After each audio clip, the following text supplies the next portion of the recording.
Oh, pre. Problemado ka na naman ah. Oo, pare.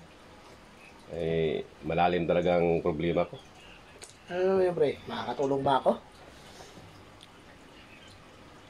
Hindi ko alam, pare. Baka may payo ka sa akin. Hanggat sa kaya, pre. Anong problema mo, pre?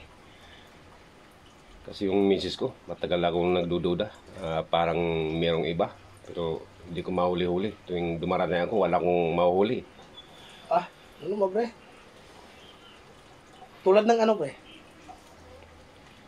Kaya ng pag-uwi ko, diretso ako bukas sa pintuan. Umuwi ako ng alang-alang oras lang para lang mahuli ko. Tataka ako.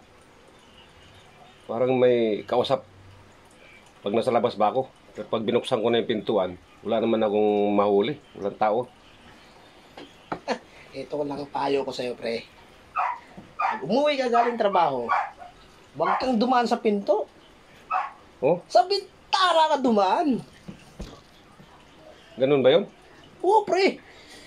Para magkakasalubong kayo. Oo nga, ano. Sigurado. Pero ang problema, pre, nasa fifth floor ang kwarto namin eh. Paano ka umakyat doon?